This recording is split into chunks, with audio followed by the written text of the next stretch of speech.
Getting ready for tip-off. The college basketball season is here, and Charlotte will play host to a couple of marquee matchups in this opening week. Tomorrow night at the Spectrum Center, number 6 ranked Duke will take on Texas in what's being billed as the Dick Vitale Invitational. Then on Sunday afternoon, it's the Ally tip-off. 2 powers in women's basketball will go at it.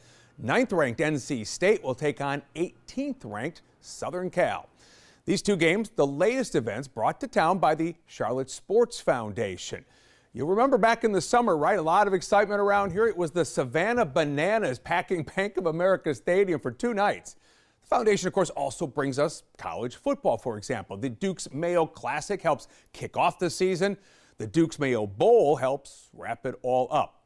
And take a look at this. In 2024, Charlotte Sports Foundation events filled up more than 80,000 hotel rooms. Total economic impact, almost $91 million, generating $2.73 million overall in tax revenue. Now, leading up to this week's college basketball games, we went down to the Spectrum Center and caught up with CSF's Director of Communications and Marketing, Miller Yoho. How many people come up to you and say, oh, you work for the Charlotte Sports Foundation? How cool of a job is that? Does that happen to you a lot? It happens a lot.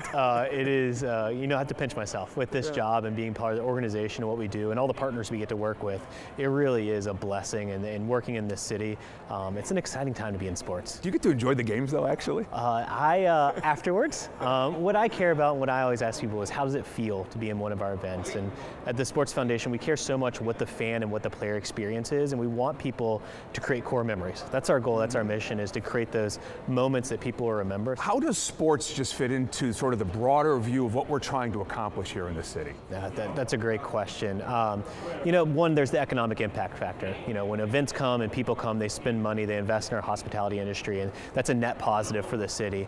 But also it's the branding of the city. It's when people turn on ESPN on Tuesday night or on Sunday, they're going to see Charlotte.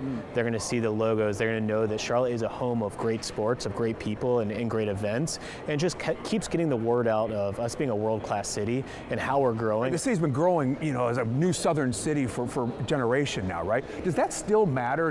Do we still need to be on the map like that in this way? I think so. I think everything's about competition in the end, right? I work in sports. Competition's the bottom line.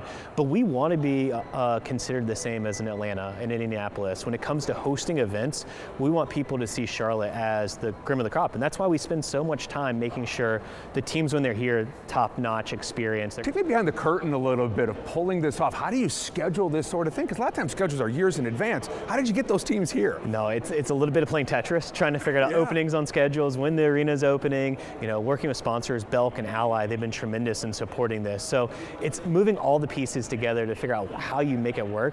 But in the end, it was both teams wanted to be here. And one thing we've talked about in the past, is this city maybe ready to host a women's Final Four at some point? Is this kind of like helps you kind of sell that down the road perhaps? Look, we are open and approaching a lot of events, and Women's Final Four is one we've heard a lot, so it's on our radar, and it's certainly something that I think would do incredibly well in Charlotte, and I don't think there'd be a person against hosting it here.